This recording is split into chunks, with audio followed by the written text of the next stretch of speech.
नमस्कार मित्रों।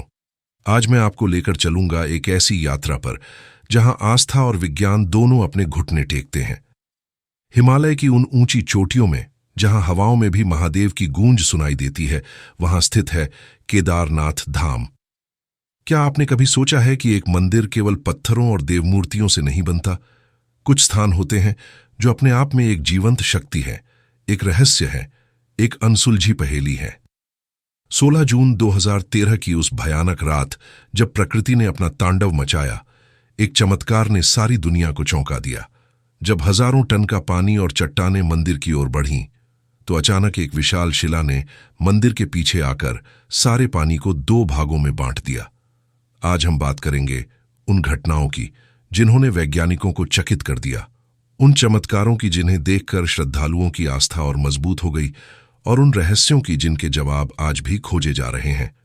तो चलिए इस दिव्य यात्रा की शुरुआत करते हैं। उत्तराखंड के रुद्रप्रयाग जिले में समुद्र तल से 11,755 फीट की ऊंचाई पर स्थित है केदारनाथ धाम। यह केवल एक संख्या नहीं है मित्रों। इस ऊंचाई पर पहुंचने का मतलब है कि आप उस स्थान पर खड़े हैं जहां ऑक्सीजन की मात्रा सामान्य से आधी है।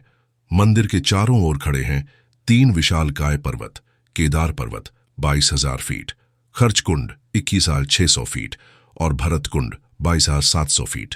यह पर्वत श्रृंखलाएं इतनी प्रभावशाली हैं कि देखने वाले को लगता है मानो प्रकृति ने स्वयं यहां एक प्राकृतिक मंदिर बनाया हो। इन पर्वतों से निकलकर 5 नदियां बहती हैं: मंदाकिनी, मधुगंगा, चिरगंगा, सरस्वती और स्वर्णदरी। अकेली मंदाकिनी नदी ही इस क्षेत्र की जीवनदायिनी है। केदारनाथ मंदिर की स्थिति इतनी रणनीतिक है कि यह 3 पर्वत शिखरों से घिरा हुआ है जो इसे प्राकृतिक सुरक्षा प्रदान करते हैं। लेकिन यहां सवाल उठता है, इतनी दुर्गम जगह पर जहां आज भी पहुंचना चुनौती है, वहां हजारों साल पहले इतना भव्य मंदिर कैसे बना, जब ना तो आधुनिक मशीनें थीं, ना सड़कें थीं, ना हेलीकॉप्टर थे? यह पहला रहस्य है जो हमें सोचने पर मजबूर करता है कि हमारे पूर्वजों के पास कौन सी तकनीक और ज्ञान था। अब मैं आपको ले चलूंगा उस भयानक रात में जब प्रकृति ने अपना सबसे विनाशकारी रूप दिखाया। 16 जून 2013। यह तारीख केदारनाथ के इतिहास में काले अक्षरों में लिखी गई है। सुबह से ही मौसम अजीब था। हजारों भक्त अपनी यात्रा पर निकल रहे थे, लेकिन आसमान में काले बादल छाए हुए थे। दोपहर तक बारिश शुरू हो गई थी और शाम तक यह तूफान का रूप ले चुकी थी। चौराबाड़ी ग्लेशियर, जो वर्षों से धीरे धीरे पिघल रहा था, अचानक तेजी से पिघलने लगा। इससे चौराबाड़ी झील का जलस्तर खतरनाक रूप से बढ़ने लगा। यह झील लगभग 105 किलोमीटर चौड़ी थी और इसमें लाखों लीटर पानी था। रात के 9 बजे के करीब चौराबाड़ी झील का प्राकृतिक बांध टूट गया। एक साथ अरबों लीटर पानी निकला और तेजी से केदार घाटी की ओर बढ़ने लगा। यह केवल पानी नहीं था, इसके साथ विशालकाय चट्टानें, पेड़, मिट्टी और मलबा भी था। मंदाकिनी नदी का जल स्तर सामान्य से 15 गुना बढ़ गया। कुछ ही घंटों में पानी की रफ्तार 100 किलोमीटर प्रति घंटे तक पहुंच गई। 1 घंटे में ही पूरी केदार घाटी में तबाही मच गई। 15,000 से अधिक मकान, दुकानें, होटल और धर्मशालाएं मिनटों में बह गईं। सरकारी आंकड़ों के अनुसार 5,748 लोग मारे गए, लेकिन वास्तविक संख्या इससे कहीं अधिक मानी जाती है। 4,200 गांव प्रभावित हुए और 1,10,000 लोगों को हवाई सेना द्वारा रेस्क्यू करना पड़ा। लेकिन अब आता है वह चमत्कार जिसने सबको हैरान कर दिया। जब यह प्रलय केदारनाथ मंदिर की ओर बढ़ रहा था, तो अचानक एक विशाल चट्टान, जिसका वजन लगभग 1,000 मीट्रिक टन था, बाढ़ के साथ बहती हुई आई और मंदिर के ठीक पीछे रुक गई। ये चट्टान 20 फीट चौड़ी, 12 फीट ऊंची और 30 फीट लंबी थी। ये इतनी सटीकता से रुकी कि इसने पूरे जल प्रवाह को 2 भागों में बांट दिया। पानी मंदिर के दोनों तरफ से निकल गया, लेकिन मंदिर को छू तक नहीं पाया। इस चट्टान को लोगों ने भीमशिला का नाम दिया। लेकिन यह नाम क्यों? क्योंकि स्थानीय मान्यता के अनुसार यह महाभारत के वीर योद्धा भीम की शक्ति का प्रतीक है। सवाल यह है, क्या यह केवल संयोग था? 1,000 टन भारी चट्टान का ठीक उसी जगह रुकना जहां मंदिर की सुरक्षा हो सके? भौगोलविद आज भी इसका जवाब खोज रहे हैं। वैज्ञानिकों के अनुसार यह चट्टान कम से कम 5 किलोमीटर दूर से आई थी, लेकिन यह कैसे संभव है कि इतनी तेज धारा में बहने के बाद भी यह ठीक उसी जगह रुक गई जहां मंदिर की रक्षा हो सके। अब आइए जानते हैं वह कथा जो केदारनाथ मंदिर की नींव से जुड़ी है। यह कहानी केवल एक धार्मिक कथा नहीं है, बल्कि मानवीय पश्चाताप और दिव्य क्षमा का अद्भुत उदाहरण है। महाभारत युद्ध समाप्त हो चुका था। 18 दिन तक चले इस महासंग्राम में लाखों योद्धा मारे गए थे। पांडव विजयी थे, लेकिन उनके मन में गहरा दुख था। उन्होंने अपने ही भाइयों, गुरुओं और परिजनों से युद्ध किया था। युधिष्ठिर का मन विशेष रूप से भारी था। उन्होंने भीष्म पितामह, द्रोणाचार्य और अपने सगे भाइयों से युद्ध किया था। एक दिन वे श्री कृष्ण के पास गए और कहा, हे मधुसूदन, हमने अपने ही कुल का नाश किया है। भले ही यह धर्म युद्ध था, लेकिन इस पाप से मुक्ति कैसे मिलेगी? श्री कृष्ण ने गंभीरता से कहा, पांडवों, तुमने युद्ध में विजय तो पाई है, लेकिन ब्रह्म हत्या का पाप भी लगा है। गुरुजनों और अपने ही परिवार के लोगों से युद्ध करने का पाप भारी है। इससे मुक्ति केवल महादेव ही दिला सकते हैं। इसके बाद पांडव द्रौपदी सहित भगवान शिव की खोज में निकले। सबसे पहले वे काशी पहुंचे, लेकिन भगवान शिव वहां नहीं मिले। फिर वे गुप्त काशी गए, वहां भी दर्शन नहीं हुए। दरअसल भगवान शिव पांडवों से नाराज थे। वे नहीं चाहते थे कि पांडव आसानी से क्षमा पा जाएं। उन्हें लगता था कि पांडवों को अपने कर्मों का पूरा प्रायश्चित करना चाहिए। इसलिए वे नंदी बैल का रूप धारण करके हिमालय की ऊंची चोटियों में छुप गए। पांडव हार मानने वाले नहीं थे। वे हिमालय की हर गुफा, हर पहाड़, हर वन में महादेव को खोजते रहे। महीनों की कड़ी तपस्या के बाद आखिरकार उन्हें केदार क्षेत्र में नंदी का झुंड दिखाई दिया। भीम ने एक चतुर युक्ति सोची। उन्होंने अपना विशाल रूप धारण किया और अपने पैर पहाड़ के दोनों ओर इतने फैलाए कि कोई भी जानवर बीच से न निकल सके। सभी जानवर भीम के पैरों के नीचे से निकलने लगे, लेकिन एक बैल ने ऐसा करने से मना कर दिया। भीम समझ गया कि यही भगवान शिव हैं। जैसे ही उसने बैल को पकड़ने की कोशिश की, शिवजी धरती में समाने लगे। भीम ने तुरंत उनका पिछला हिस्सा, पीठ का भाग पकड़ लिया। भगवान शिव पांडवों की भक्ति और दृढ़ता से प्रसन्न हुए। उन्होंने दर्शन दिए और कहा, तुम्हारी तपस्या सफल हुई। मैं तुम्हारे पापों से मुक्त करता हूं, लेकिन चूंकि तुमने मेरी पीठ पकड़ी है, इसलिए मैं यहां इसी रूप में स्थित रहूंगा। तभी से भगवान शिव केदारनाथ में बैल की पीठ के रूप में विराजमान है। यही कारण है कि केदारनाथ का शिवलिंग अन्य मंदिरों से अलग दिखता है। यह एक बैल की पीठ के आकार का है। पांडवों ने उसी स्थान पर एक मंदिर का निर्माण किया। कहा जाता है कि भगवान शिव के शरीर के अलग अलग हिस्से 5 अलग स्थानों पर प्रकट हुए। केदारनाथ में पीठ, तुंगनाथ में भुजाएं, रुद्रनाथ में मुख, मध्यमहेश्वर में नाभि और कल्पेश्वर में जटा। यही है पंच केदार, और केदारनाथ इन सब में सबसे प्रमुख माना जाता है। 8वीं शताब्दी में भारतीय धर्म और दर्शन के इतिहास में एक महान व्यक्तित्व का प्रवेश हुआ, आदि शंकराचार्य। केरल के कलाड़ी गांव में जन्मे इस बालक ने मात्र 8 वर्ष की आयु में संन्यास लिया और पूरे भारत की यात्रा करके धर्म का पुनरुद्धार किया। उस समय भारत में धर्म की स्थिति दयनीय थी। बौद्ध धर्म और जैन धर्म का प्रभाव बढ़ रहा था। हिंदू धर्म में अंधविश्वास और कुरीतियां घर कर गई थीं। ऐसे समय में शंकराचार्य ने अद्वैत वेदांत का प्रचार किया। जब शंकराचार्य केदार क्षेत्र पहुंचे तो उन्होंने देखा कि पांडवों द्वारा निर्मित मंदिर कई सदियों से बर्फ में दबा हुआ है। स्थानीय लोग इसके बारे में तो जानते थे, लेकिन मंदिर तक पहुंचना असंभव था। कहा जाता है कि शंकराचार्य ने अपनी तपस्या की शक्ति से न केवल मंदिर को खोजा, बल्कि इसका पूर्ण पुनरुद्धार भी कराया। उन्होंने यहां नियमित पूजा पाठ की व्यवस्था की और इसे 12 ज्योतिर्लिंगों की श्रृंखला में शामिल किया। शंकराचार्य की सबसे बड़ी देन थी 4 धाम की यात्रा की स्थापना। उन्होंने भारत के चारों कोनों में 4 धाम स्थापित किए। पूर्व में जगन्नाथपुरी, पश्चिम में द्वारकाधीश, दक्षिण में रामेश्वरम और उत्तर में बद्रीनाथ। केदारनाथ को उन्होंने पंच केदार में सबसे महत्वपूर्ण स्थान दिया। यहां से शुरू होकर तुंगनाथ, रुद्रनाथ, मध्यमहेश्वर और कल्पेश्वर तक की यात्रा को एक पवित्र सर्किट का रूप दिया। शंकराचार्य ने केदारनाथ में पुजारियों की नियुक्ति की। आज भी केदारनाथ के मुख्य पुजारी दक्षिण भारत से आते हैं। यह परंपरा शंकराचार्य के समय से चली आ रही है। सबसे चमत्कारी बात यह है कि मात्र 32 वर्ष की आयु में आदि शंकराचार्य ने केदारनाथ में ही समाधि ली। आज भी मंदिर के पीछे उनकी समाधि स्थित है। यह स्थान अत्यंत पवित्र माना जाता है। क्या यह संयोग था कि इतना महान दार्शनिक अपनी अंतिम यात्रा के लिए केदारनाथ को ही चुना, या फिर इस स्थान में वास्तव में कोई विशेष आध्यात्मिक शक्ति है? अब आइए उन वैज्ञानिक रहस्यों को समझते हैं जो केदारनाथ मंदिर को एक इंजीनियरिंग का चमत्कार बनाते हैं। आर्कियोलॉजिकल सर्वे ऑफ इंडिया के अनुसार यह मंदिर कम से कम 1200 साल पुराना है। मंदिर का निर्माण विशाल भूरे रंग के पत्थरों से किया गया है, जिन्हें केदार गणाइस कहा जाता है। यह एक विशेष प्रकार का ग्रेनाइट है जो अत्यंत मजबूत होता है। हर पत्थर का वजन 6 से 8 टन तक है। ये पत्थर स्थानीय रूप से उपलब्ध नहीं है, बल्कि 20-30 किलोमीटर दूर से लाए गए हैं। अब सोचिए, 12,000 फीट की ऊंचाई पर बिना किसी आधुनिक मशीन के इतने भारी पत्थरों को कैसे पहुंचाया गया होगा। लेकिन असली चमत्कार तो निर्माण तकनीक में है। पूरे मंदिर में किसी भी प्रकार के सीमेंट, चूने या गारे का प्रयोग नहीं किया गया है, बल्कि एक विशेष इंटरलॉकिंग तकनीक का उपयोग किया गया है।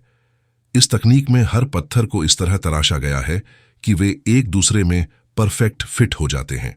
यह बिल्कुल वैसा है जैसे एक जिगसॉ पजल के टुकड़े आपस में जुड़ते हैं। हर पत्थर में खांचे और उभार इस तरह बनाए गए हैं कि वे दूसरे पत्थर में बिल्कुल सटीक बैठ जाते हैं।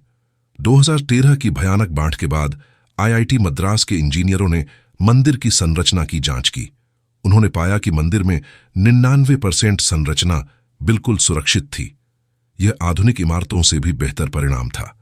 भारतीय भूवैज्ञानिक सर्वेक्षण की टीम ने मंदिर की नींव की जांच की। उन्होंने पाया कि मंदिर की नींव 20 फीट गहरी है और यह ठोस चट्टान पर बनी है। नींव में भी वही इंटरलॉकिंग तकनीक का प्रयोग किया गया है। एक और दिलचस्प बात यह है कि केदारनाथ मंदिर उत्तर दक्षिण दिशा में बना है, जबकि भारत के अधिकांश मंदिर पूर्व पश्चिम दिशा में बनते हैं। विशेषज्ञों का कहना है कि अगर यह पूर्व पश्चिम होता तो 2013 की बाढ़ में जरूर नष्ट हो जाता। देहरादून स्थित Wadia institute of Himalayan geology के वैज्ञानिकों ने मंदिर के पत्थरों पर कार्बन डेटिंग की। परिणाम चौंकाने वाले थे। पत्थरों की गुणवत्ता में सदियों बाद भी कोई गिरावट नहीं आई थी। मंदिर की छत भी एक चमत्कार है। यह पिरामिड के आकार में बनी है और इसमें भी बिना किसी सीमेंट के पत्थर जोड़े गए हैं। यह डिजाइन बर्फ के भार को सही तरीके से वितरित करता है। यह तकनीक आज भी एक रहस्य है। हमारे पूर्वजों के पास कौन सा ज्ञान था जो आज के वैज्ञानिकों के पास नहीं है? मित्रों, अब मैं आपको बताने वाला हूं एक ऐसा तथ्य जो शायद ही किसी को पता हो। वैज्ञानिक अनुसंधान के अनुसार केदारनाथ मंदिर 14वीं से 19वीं सदी तक, यानी लगभग 400 साल तक पूरी तरह से बर्फ में दबा हुआ था। यह काल लिटिल आइस एज कहलाता है, जब हिमालय में असामान्य रूप से अधिक बर्फबारी हुई थी। इस दौरान तापमान सामान्य से 2-3 डिग्री कम था और बर्फ साल भर नहीं पिघलती थी। केदारनाथ मंदिर की दीवारों पर आज भी इस हिमयुग के निशान देखे जा सकते हैं। वाडिया इंस्टीट्यूट के भूवैज्ञानिक डॉक्टर विजय जोशी के नेतृत्व में की गई जांच में मंदिर की दीवारों पर पीली रेखाएं मिली हैं। ये रेखाएं हिमनदों के दबाव से बनी हैं।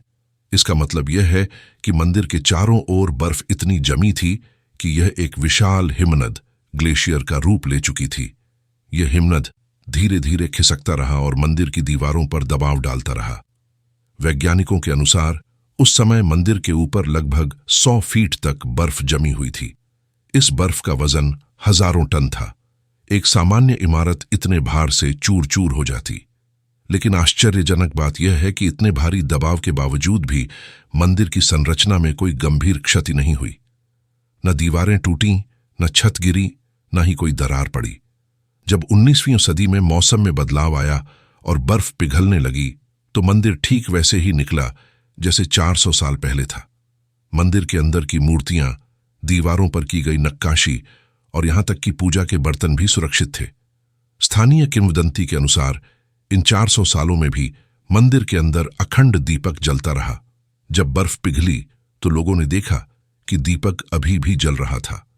यह घटना किसी चमत्कार से कम नहीं है।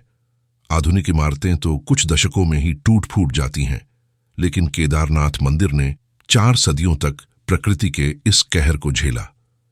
यूनेस्को के विशेषज्ञ इस घटना को दुनिया का सबसे बड़ा संरक्षण चमत्कार कहते हैं। उनका कहना है कि इतने लंबे समय तक बर्फ में दबे रहने के बाद भी इतनी सुरक्षित अवस्था में निकलना असाधारण है। क्या यह केवल बेहतर निर्माण तकनीक का परिणाम था, या फिर इसमें कोई दैवीय शक्ति भी कार्य कर रही थी? केदारनाथ धाम का सबसे रहस्यमय चमत्कार है अखंड दीपक का निरंतर जलते रहना। यह केवल एक कहानी नहीं है, बल्कि हर साल घटित होने वाला एक जीवंत चमत्कार है। हर साल नवंबर महीने में जब मंदिर के कपाट 6 महीने के लिए बंद होते हैं, तो मुख्य पुजारी मंदिर के अंदर एक विशेष दीपक जलाते हैं। यह दीपक विशेष प्रकार के तेल और बाती से तैयार किया जाता है। इसके बाद मंदिर के कपाट पूरी तरह सील कर दिए जाते हैं। शिवलिंग को गर्म कपड़ों से ढका जाता है और पूरा मंदिर बंद कर दिया जाता है। अगले 6 महीने तक कोई व्यक्ति अंदर नहीं जाता। इन 6 महीनों में केदारनाथ में भयानक ठंड पड़ती है। तापमान माइनस 25 डिग्री सेल्सियस तक चला जाता है। मंदिर पूरी तरह से बर्फ से ढक जाता है। हवा में ऑक्सीजन की मात्रा न के बराबर होती है। वैज्ञानिकों के अनुसार किसी भी दहन के लिए 3 चीजें जरूरी हैं: ईंधन, ऑक्सीजन और उचित तापमान। केदारनाथ में सर्दियों के दौरान तीनों ही चीजें न के बराबर होती हैं। फिर भी जब अप्रैल मई में मंदिर के कपाट खुलते हैं, तो वह दीपक अभी भी जल रहा होता है। पुजारी सबसे पहले इस दीपक को देखते हैं और फिर पूजा शुरू करते हैं। स्थानीय पुजारियों का कहना है कि यह दीपक विशेष प्रकार के तेल से भरा जाता है, लेकिन वे इसकी सटीक जानकारी नहीं देते। वे कहते हैं कि यह एक परंपरागत फॉर्मूला है जो पीढ़ी दर पीढ़ी चला आ रहा है। कुछ वैज्ञानिक मानते हैं कि यह दीपक विशेष रूप से डिजाइन किया गया है, जो बहुत धीमी गति से जलता है। इसमें शायद कोई विशेष वैक्स या ऐसा तेल हो जो कम ऑनिंग सीजन में भी जलता रहे। एक अन्य सिद्धांत यह है कि मंदिर के अंदर कोई प्राकृतिक गैस का स्रोत हो सकता है जो दीपक को जलाए रखता है, लेकिन अब तक भूवैज्ञानिक सर्वेक्षण में इसका कोई प्रमाण नहीं मिला है। तीसरा सिद्धांत यह है कि मंदिर के अंदर का तापमान बाहर से अलग हो सकता है। शायद पत्थरों में कोई ऐसा गुण हो जो अंदर का तापमान स्थिर रखता है। स्थानीय मान्यता के अनुसार दीपक की लौ की दिशा से पता चलता है कि आने वाला साल कैसा होगा। अगर लौ स्थिर है तो साल अच्छा होगा, अगर कंपती है तो किसी प्राकृतिक आपदा का संकेत है। 2013 में जब मंदिर के कपाट खुले तो दीपक की लौ तेजी से कांप रही थी। कुछ महीने बाद ही वह भयानक आपदा आई जिसने पूरी केदार घाटी को हिला दिया। यह रहस्य आज भी अनसुलझा है और शायद यही केदारनाथ की सबसे बड़ी खूबसूरती है। अब मैं आपको बताता हूं एक ऐसा तथ्य जो आपको चकित कर देगा। अगर आप भारत का नक्शा उठाकर देखें तो एक चौंकाने वाली बात सामने आती है। भारत के प्रमुख शिव मंदिर लगभग 69 डिग्री पूर्वी देशांतर रेखा पर स्थित हैं। यह केवल 1 या 2 मंदिर की बात नहीं है, बल्कि पूरी एक श्रृंखला है। केदारनाथ से शुरू करते हैं तो यह श्रृंखला इस प्रकार है: सबसे उत्तर में उत्तराखंड का केदारनाथ, फिर मध्य प्रदेश में कालेश्वर और ओंकारेश्वर, उसके बाद उज्जैन का महाकालेश्वर और अंत में सबसे दक्षिण में तमिलनाडु का रामेश्वरम। यदि आप नक्शे पर इन सभी मंदिरों को जोड़ें तो एक लगभग सीधी रेखा बनती है। यह रेखा भारत को उत्तर से दक्षिण तक काटती है। यह केवल संयोग नहीं हो सकता। प्राचीन काल में जब जीपीएस या आधुनिक मैपिंग तकनीक नहीं थी, तो हमारे पूर्वजों को इस भौगोलिक संरेखण की जानकारी कैसे थी? उज्जैन के महर्षि पाणिनि संस्कृत विश्वविद्यालय के प्रोफेसर डॉक्टर उपेंद्र भार्गव का मानना है कि इन मंदिरों की स्थापना में अक्षांश और देशांतर का पूरा ध्यान रखा गया था। यह किसी उच्च स्तरीय गणितीय और खगोलीय ज्ञान का परिणाम है। पश्चिमी विद्वानों के अनुसार दुनिया में कुछ विशेष ऊर्जा रेखाएं, एनर्जी लाइंस होती हैं, जिन्हें ले लाइंस कहा जाता है। इन रेखाओं पर स्थित स्थानों में विशेष आध्यात्मिक ऊर्जा होती है। इंग्लैंड के स्टोनहेंज, मिस्र के पिरामिड और पेरू के माचू पिच्चू भी ऐसी ही ऊर्जा रेखाओं पर स्थित हैं। दुनिया भर में प्राचीन सभ्यताओं ने अपने धार्मिक स्थल इन रेखाओं पर बनाए हैं। भारतीय परंपरा में इसे नाड़ी मंडल और वास्तु चक्र के रूप में जाना जाता है। प्राचीन ऋषि मुनियों ने इन ऊर्जा प्रवाहों को समझकर ही मंदिरों की स्थापना की थी। 69 डिग्री देशांतर पर स्थित यह शिव मंदिर एक विशाल आध्यात्मिक चक्र बनाते हैं। केदारनाथ इस चक्र का सबसे उत्तरी और सबसे महत्वपूर्ण बिंदु है। कुछ आध्यात्मिक गुरुओं का मानना है कि यह रेखा पूरे भारत की आध्यात्मिक ऊर्जा को संतुलित रखती है। जब भी इस रेखा पर कोई समस्या होती है तो पूरे देश पर इसका प्रभाव पड़ता है। 2013 की केदारनाथ आपदा को भी कुछ लोग इसी संदर्भ में देखते हैं। क्या यह प्रकृति का संकेत था कि हम अपनी आध्यात्मिक विरासत की उपेक्षा कर रहे हैं? आधुनिक भौतिक विज्ञान भी मानता है कि पृथ्वी पर चुंबकीय रेखाएं होती हैं। शायद हमारे पूर्वजों ने इन्हीं चुंबकीय रेखाओं को आध्यात्मिक ऊर्जा के रूप में समझा था।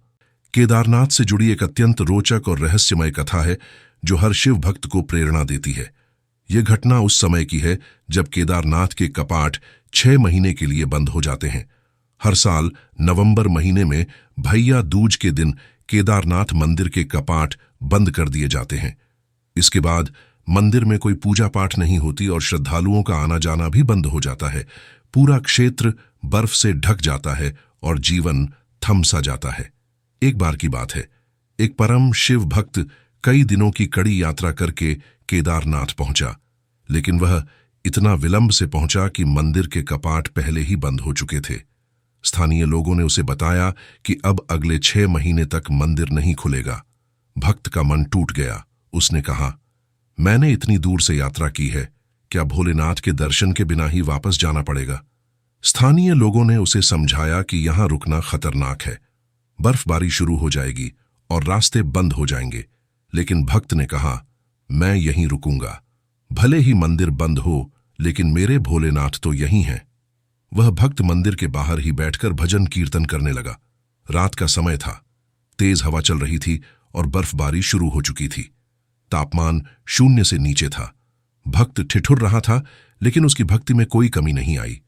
वह लगातार हर हर महादेव का जाप करता रहा। रात के करीब 12 बजे अचानक भक्त ने देखा कि एक अघोरी साधु उसकी तरफ आ रहा है। अघोरी की पूरी देह पर भस्म लगी थी, लंबी जटाएं थीं, गले में रुद्राक्ष की माला और हाथ में डमरू था। अघोरी ने भक्त से पूछा, इतनी ठंड में यहां क्यों बैठे हो? मंदिर तो बंद है। भक्त ने कहा, महाराज, मैं अपने भोलेनाथ के दर्शन के लिए आया हूं। मंदिर भले ही बंद हो, लेकिन मेरे शिव तो यहीं हैं। मैं यहीं बैठकर उनकी आराधना करूंगा। अघोरी ने मुस्कुराकर कहा, तो क्या तुम्हें लगता है कि शिव केवल मंदिर के अंदर हैं? भक्त ने कहा, नहीं महाराज, शिव तो सर्वत्र हैं, लेकिन यह स्थान विशेष है। यहां उनकी उपस्थिति अधिक अनुभव होती है। अघोरी ने कहा, अच्छा, तो तुम मेरे साथ चलो। मैं तुम्हें एक ऐसी जगह ले चलता हूं जहां तुम्हें शिव के वास्तविक दर्शन होंगे। भक्त अघोरी के साथ चल पड़ा। अघोरी उसे मंदिर के पीछे एक गुफा में ले गया। वहां अघोरी ने अपना परिचय दिया और कहा, मैं यहां कई सालों से तपस्या कर रहा हूं। अघोरी ने भक्त को बैठाया और कहा, अब तुम ध्यान लगाओ और शिव का स्मरण करो। जैसे ही भक्त ने आंखें बंद कीं, उसे एक अद्भुत प्रकाश दिखाई दिया। अचानक उस प्रकाश से भगवान शिव प्रकट हुए। भक्त को समझ आ गया कि यह अघोरी और कोई नहीं, स्वयं महादेव हैं। भक्त ने जब आंखें खोलीं तो अघोरी वहां नहीं था। केवल हवा में हर हर महादेव की गूंज सुनाई दे रही थी। अगली सुबह जब ग्रामीण भक्त को ढूंढने आए तो उन्होंने देखा कि वह गहरी समाधि में बैठा है और उसके चेहरे पर अद्भुत तेज है। यह कथा बताती है कि शिव की भक्ति मात्र मंदिर के कपाट खुलने पर निर्भर नहीं करती। सच्ची भक्ति के सामने सारी बाधाएं छोटी हैं। भगवान शिव हमेशा अपने भक्तों के पास होते हैं, चाहे वे किसी भी रूप में हों। केदारनाथ से जुड़ी एक और रहस्यमय कथा है भैरवनाथ की। भैरव भगवान शिव का एक विकराल रूप है जो रक्षक के रूप में जाना जाता है। केदारनाथ के पास ही भैरवनाथ का एक छोटा मंदिर है। मान्यता के अनुसार जब केदारनाथ मंदिर के कपाट 6 महीने के लिए बंद होते हैं तो भैरवनाथ मंदिर की रक्षा करते हैं। यह केवल एक कहानी नहीं है, बल्कि स्थानीय लोगों का दृढ़ विश्वास है। स्थानीय लोगों का कहना है कि सर्दियों की रातों में अक्सर मंदिर के आसपास घंटियों की आवाज और मंत्रों का जाप सुनाई देता है। कई बार रहस्यमय प्रकाश भी दिखाई देता है, लेकिन जब लोग देखने जाते हैं तो वहां कोई नहीं होता। कुछ ग्रामीणों का दावा है कि उन्होंने बर्फीली रातों में एक रहस्यमय आकृति को मंदिर के चारों ओर घूमते देखा है। वह आकृति अत्यंत तेजस्वी होती है और उसके हाथ में त्रिशूल होता है। वे मानते हैं कि यह भैरवनाथ हैं जो रात में मंदिर की रक्षा करते हैं। एक बार की घटना है। कुछ चोरों ने सोचा कि मंदिर बंद है तो वे अंदर जाकर कुछ कीमती सामान चुरा सकते हैं। जब वे रात में मंदिर के पास पहुंचे तो उन्हें एक भयानक गर्जना सुनाई दी। अचानक उन्होंने देखा कि एक विशाल काय आकृति उनके सामने खड़ी है। उसकी आंखें आग की तरह जल रही थीं और हाथ में त्रिशूल था। चोर डर के मारे भाग खड़े हुए। अगले दिन जब ग्रामीणों को पता चला तो वे समझ गए कि भैरवनाथ ने मंदिर की रक्षा की है। इसके बाद कभी किसी ने मंदिर के साथ छेड़छाड़ की हिम्मत नहीं की। जब 6 महीने बाद मंदिर के कपाट खुलते हैं तो अंदर सब कुछ साफ सुथरा मिलता है। 6 महीने तक कोई इंसान अंदर नहीं जाता, फिर भी धूल तक नहीं होती। शिवलिंग चमकता रहता है और फूलों की खुशबू आती रहती है। पुजारी बताते हैं कि कई बार उन्हें ऐसा लगता है जैसे किसी ने रात भर पूजा पाठ किया हो। दीपक की रोशनी में कोई गतिविधि का आभास होता है और हवा में मंत्रों की गूंज सुनाई देती है। 2013 की आपदा के दौरान भी एक अद्भुत घटना हुई। जब चारों ओर तबाही मची थी तब भैरवनाथ के मंदिर के आसपास के लोगों ने देखा कि एक तेज प्रकाश मंदिर के चारों ओर घूम रहा था। वे मानते हैं कि भैरवनाथ ने उस रात भी मुख्य मंदिर की रक्षा की। वैज्ञानिक इसे स्थानीय मान्यता मानते हैं, लेकिन श्रद्धालुओं के लिए यह अटूट विश्वास का विषय है। वे मानते हैं कि भैरवनाथ की कृपा से ही केदारनाथ मंदिर हमेशा सुरक्षित रहता है। आज भी जब लोग केदारनाथ जाते हैं तो वे पहले भैरवनाथ के दर्शन करते हैं और फिर मुख्य मंदिर में जाते हैं। यह परंपरा सदियों से चली आ रही है।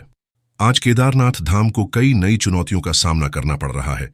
बढ़ता पर्यटन, सोशल मीडिया का प्रभाव और अनियंत्रित विकास इस पवित्र स्थल की मूल पहचान को खतरे में डाल रहा है। 2024 में केवल मई महीने में ही 75,000 से अधिक श्रद्धालु केदारनाथ पहुंचे। यह संख्या हर साल बढ़ती जा रही है।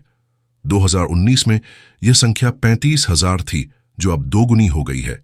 लेकिन सवाल यह है कि क्या केदारनाथ की नाजुक पारिस्थितिकी इतने भार को सह सकती है?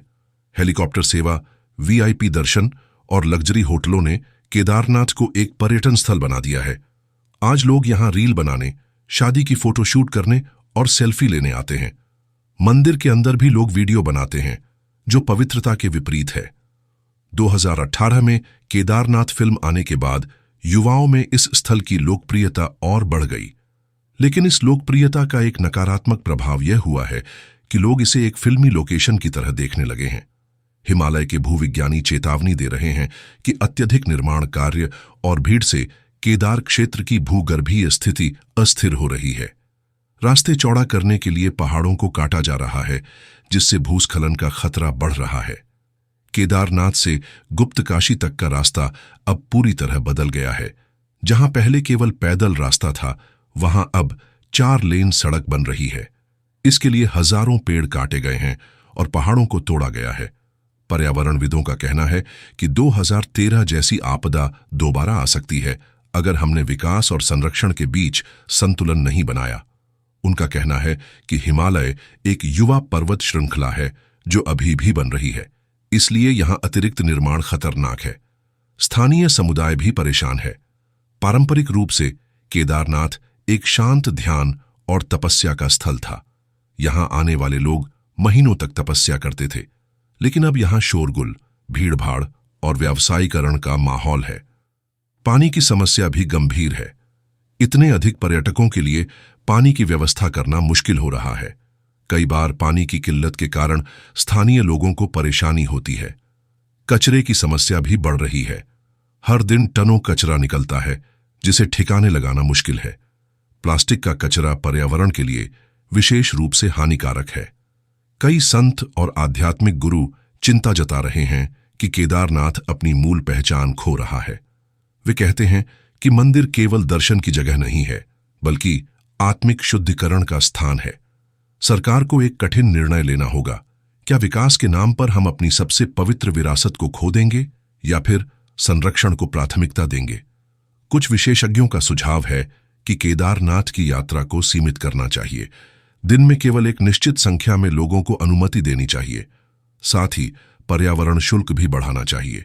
मित्रों, केदारनाथ धाम की इस दिव्य यात्रा के अंत में हम पाते हैं कि यह स्थान केवल पत्थरों और मूर्तियों का संग्रह नहीं है।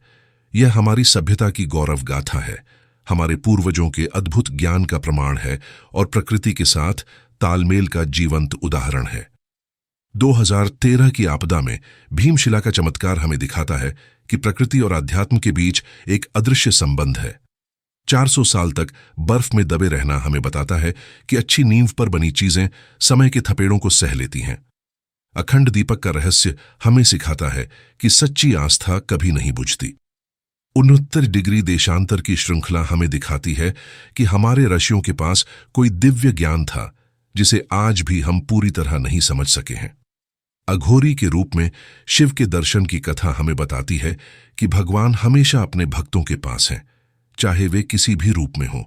और भैरवनाथ की रक्षा की गाथा हमें सिखाती है कि दिव्य शक्तियां हमेशा अच्छाई की रक्षा करती हैं। लेकिन सबसे बड़ा संदेश यह है कि विकास और संरक्षण दोनों साथ चल सकते हैं। हमें केदारनाथ को सुलभ बनाना है, लेकिन इसकी पवित्रता को नष्ट नहीं करना है। हर आने वाले श्रद्धालु को यह समझना होगा कि वे केवल पर्यटक नहीं हैं, बल्कि एक पवित्र परंपरा के वाहक हैं। केदारनाथ में आकर सेल्फी लेना या रील बनाना उतना महत्वपूर्ण नहीं है जितना अपने आप से मिलना और प्रकृति के साथ तालमेल बनाना। केदारनाथ हमसे प्रश्न करता है, क्या हम अपनी प्राचीन विरासत को संभालने के काबिल हैं? क्या हम विकास के नाम पर अपनी आत्मा को खो देंगे? जब तक केदारनाथ की चोटियों में बर्फ गिरेगी, जब तक मंदाकिनी नदी बहेगी, जब तक हिमालय खड़ा रहेगा, तब तक यह पवित्र धाम हमसे यही सवाल करता रहेगा। आइए हम सब मिलकर संकल्प लें कि केदारनाथ की पवित्रता को बनाए रखेंगे। इसे एक पर्यटन स्थल नहीं, बल्कि आध्यात्मिक तीर्थ के रूप में देखेंगे। केदारनाथ के ये रहस्य हमें याद दिलाते हैं कि इस संसार में कुछ चीजें आज भी विज्ञान की पहुंच से परे हैं, और शायद यही इस स्थान की सबसे बड़ी खूबसूरती है। यह स्थान हमें सिखाता है कि आस्था और विज्ञान विरोधी नहीं है, बल्कि एक ही सत्य के दो पहलू हैं। केदारनाथ में जो चमत्कार होते हैं वे हमारी समझ को बढ़ाते हैं और हमें नम्र बनाते हैं। हर हर महादेव। अगर यह कहानी आपको अच्छी लगी तो लाइक करें, शेयर करें और ऐसी ही रहस्यमय कहानियों के लिए चैनल को सब्सक्राइब करें। कमेंट में बताएं कि केदारनाथ के कौन से रहस्य ने आपको सबसे ज्यादा प्रभावित किया। और अगर आपने कभी केदारनाथ की यात्रा की है तो अपने अनुभव भी शेयर करें। आप सभी के दर्शन जल्दी हों, यही मेरी कामना है। धन्यवाद। जय भोलेनाथ। हर हर महादेव।